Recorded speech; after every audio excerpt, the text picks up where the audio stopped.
ராஜயோகம். ஒவ்வொரு மதங்களும் ஒவ்வொரு விதமான பிரார்த்தனைகளையும் வாழ்வியல் முறைகளையும் மனித குலத்திற்கு போதனைகளாக சொல்லி உள்ளது. இருப்பினும் இந்த பிரபஞ்சத்தில் அண்ட நிழலும் இல்லை, ஆதரிப்பார் யாரும் இல்லை என்ற நிலையில் ஏக்கப்பட்டு கொண்டிருக்கும் மனித உள்ளங்களை ஊக்கப்படுத்தி உண்மையான வாழ்வியலில் அவமானப்பட்ட ஒவ்வொரு மனிதனுக்கும் வெகுமானம் உண்டு என்ற ஆன்மீக உண்மையை மதங்களை கடந்து உலக நாடுகளில் உறுதிப்படுத்தி சர்வமத ஜோதிட மகரிஷி என்று பாராட்டு பெற்று சிங்கப்பூர், மலேசியா, ஸ்ரீலங்கா உட்பட ஆஸ்திரேலியாவில் சிட்னி முருகர் கோவில் மற்றும் ஏடிபிசி வானொலியில் சிறப்பு ஆன்மீக நேரலை நிகழ்ச்சியில் கலந்து கொண்டு America, France, German, Switzerland, Canada, England உட்பட மேற்கத்திய நாடுகளில் உள்ள நேயர்களின் இக்கட்டான கேள்விகளுக்கு அப்பட்டமான ஆன்மீக விளக்கங்கள் கொடுத்து வெளிநாட்டு மக்களாலும் பத்திரிகைகளாலும் பாராட்டு பெற்றதோடு ஜோதிடம், ஆன்மீகம் உள்ளிட்ட துறைகளில் சிறந்த சேவைக்காக மனிதருள் மாணிக்கம், மகாத்மா காந்தி, சாதனை சிகரம் உட்பட மேதகு ஆளுநர் அவர்களால் ஆன்மீகச் செம்மல் என்ற விருதுகளும் பாராட்டுகளும் பெற்ற சர்வமத ஜோதிட மகரிஷி SRJ ராஜயோகம் line doctor K Ram PhD அவர்கள் கேள்விக்குறியோடு உள்ள உங்கள் வாழ்க்கை ஆச்சரியக்குறியாக மாற வேண்டும் என்ற ஆன்மீக பிரார்த்தனையோடு வழங்கும் ராஜயோகம். வணக்கம் நேர்களே, இது உங்கள் அபிமான ராஜயோகம் நிகழ்ச்சி.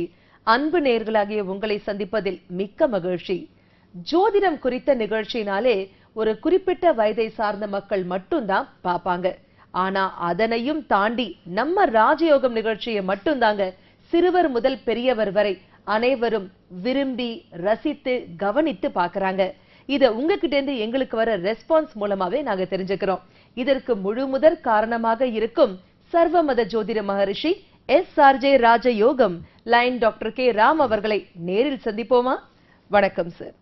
ஓம் தத்புருஷாய வித்மகே வக்கரதுண்டாய தீமகி தன்னோ தந்தி பிரச்சோதயாத்.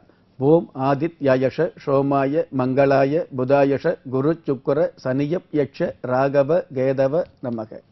சார், ஏன் குறிப்பா நம்ம சனி பகவானை வணங்கும் பொழுது அவருக்கு நேரம் நின்று வணங்காம கொஞ்சம் சைட்ல திரும்பி நின்றுதான் வணங்கணும் அப்படின்னு சொல்றாங்களே, இதற்கு ஏதாவது குறிப்பிட்ட காரணம் இருக்கா? பொதுவாகவே சாஸ்திர ரீதியாக சனி பகவானை சாய்வாக நின்று வழிபடு அப்படிங்கிற விஷயத்தை சொல்லி வச்சிருக்குதுங்க. அதாவது சனி பகவானுடைய உடம்பிலிருந்து, சனி பகவானுடைய விக்கிரகத்திலிருந்து அல்லது சனி பகவானுடைய வழிபாடு வச்சுக்கக்கூடிய அந்த ஸ்தலத்திலிருந்து வரக்கூடிய கதிர்வீச்சுக்களை பார்த்தீங்கன்னா நேராக வரக்கூடிய கதிர்வீச்சுக்களை விட இந்த சப்தம கோணத்தில் சாய்வாக வரக்கூடிய கதிர்வீச்சுக்கள் முழுக்க முழுக்க நன்மைகளை கொடுக்கக்கூடிய அமைப்பில் இருந்துகிட்டு இருக்கும். இப்போ வெயில்னு பார்த்தீங்களே, அதாவது உலகத்திலேயே சூரிய பகவானுடைய அனுக்கிரகம் இல்லாமல், ஆதித்ய பகவான் என்று சொல்லக்கூடிய அந்த சூரிய பகவானுடைய தயவு இல்லாமல் எந்த ஒரு உயிரினமும் ஜீவிக்க முடியாது அப்படிங்கிற விஷயத்தை நம்ம எல்லாமே தெரிஞ்சிருந்தாலும், அப்ப அந்த சூரிய பகவானுடைய அனுக்கிரகம் வேணும் அப்படிங்கிறதுக்காக முழுக்க முழுக்க சூரிய பகவான், அதாவது வெயில நின்னுங்களே உடம்பு பாதிக்குது இல்லைங்களா? அதாவது காலை நேரத்தில் இளம் சூரியன் என்று சொல்லக்கூடிய 6 மணியிலிருந்து 7 மணிக்குள்ளாக அந்த சூரிய பகவானுடைய வெயில் உங்களுக்கு உடம்புல பட்டுது அப்படின்னா கண்டிப்பாக உங்களுக்கு நோயில்லாத ஒரு மேனி கிடைக்கக்கூடிய பாக்கியமும், அதே மாதிரி சூரிய பகவானிலிருந்து வரக்கூடிய நன்மையான கதிர்வீச்சுக்களை நீங்க உண்மையாகவே அனுபவிக்கக்கூடிய பாக்கியத்தையும் அடைய முடியும். அதுவே கொஞ்சம் உணர்ச்சி வசப்பட்டு அதிக ஆசையில மத்தியானம் 12 மணிக்கு நின்னீங்கன்னு வைங்களேன், 10 நிமிஷத்துல மொத்தமா உடம்பு பாதிக்கக்கூடிய அளவுக்கு சத்தமில்லாமல் உங்க காசு கரையக்கூடிய ஒரு சூழ்நிலை நீங்க உணர முடியும்.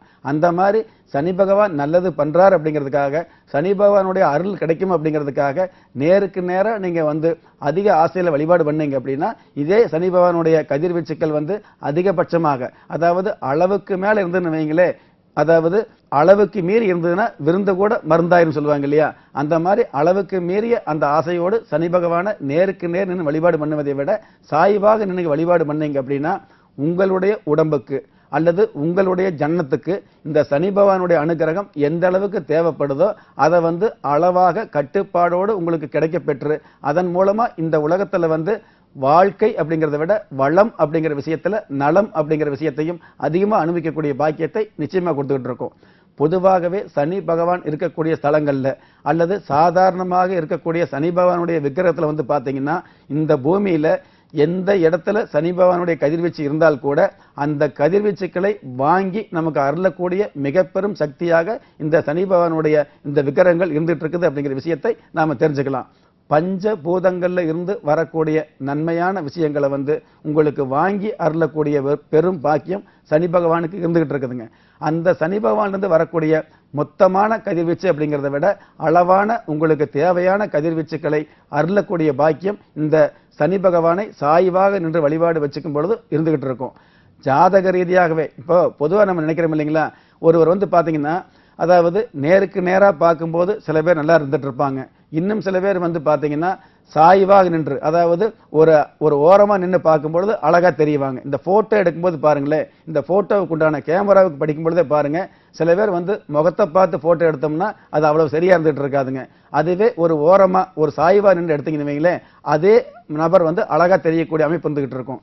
எதற்காக சொல்றோம் அப்படின்னா, அதாவது சனி பகவானுடைய அருளும் கதிர்வீச்சும் அப்படித்தான். நேரா நின்று வருவதை விட சாய்வாக நின்று வரக்கூடிய கதிர்வீச்சுக்கள் நன்மையா இருந்துகிட்டு இருக்கும். இதுல இன்னொரு உண்மை என்னன்னு கேட்டீங்கன்னா, நேர்மையோடு உள்ள எந்த மனுஷனா இருந்தாலும் சனி பகவானை நேராக நின்று வழிபடலாம். காலம் கலிகாலமா இருக்கிறதுனால எல்லோருமே நேர்மையா இருக்கிறது இல்ல, நேர்மையா இருக்கவும் முடியாது அப்படிங்கிற ஒரு உன்னதமான உண்மையை அந்த காலத்துல நமது பெரியவங்க புரிஞ்சு வச்சுக்கிட்டு தான் சனி பகவானை சாய்வா நின்று வழிபாடு பண்ணுன்னு சொல்லி வச்சிருக்காங்க. நீங்க முழுக்க முழுக்க உண்மையானவரா இருந்ததுன்னா கண்டிப்பாக நேராக நின்று கூட வழிபடலாம். உண்மை இல்லாத நிறைய பேர் நன்மையை மட்டும் எதிர்பார்க்கிறோம். அப்போ நீங்க அளவுக்கு அதிகமான ஆசையில நேருக்கு நேர் நின்று வழிபாடு வைக்கும் பொழுது தேவையில்லாத குறைகள் வந்தது அப்படின்னு வைங்களேன், நான் சனி பகவான் கோயிலுக்கு போய்தான் கெட்டது நடந்ததுன்னு சொல்லுவாங்க.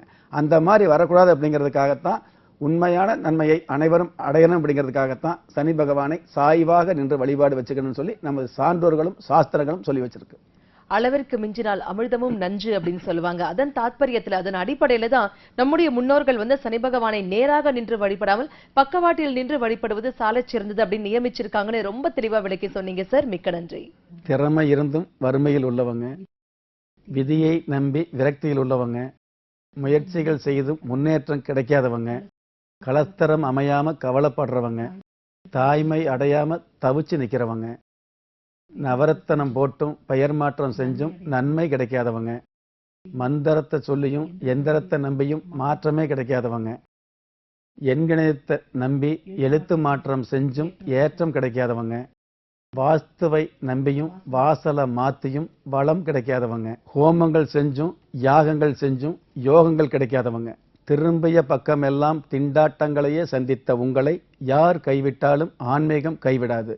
என்னுடைய 30 வருட ஆன்மீக ஆராய்ச்சியில் நான் உணர்ந்த தத்துவத்தை பணிவோடும் துணிவோடும் பதிவு செய்து நிகழ்ச்சியை பார்த்து கொண்டிருக்கும் பாக்கியவான்களாகிய உங்களுக்கு உங்களுடைய குலதெய்வ ஆசையும் நவகிரக அனுகிரகமும் பஞ்சபூத பாக்கியமும் கிடைப்பதோடு அனைத்து மத கடவுள்களின் ஆசீர்வாதத்தால் ஈரேல் உலகத்தில் உள்ள எல்லா சக்திகளின் ஒட்டுமொத்த ஆசீர்வாதமும் அனுகிரகமும் உலக மக்கள் அனைவருக்குமே கிடைக்க வேண்டிய பிரார்த்தனையோடும் வாழ்த்துக்களோடும் நன்றி.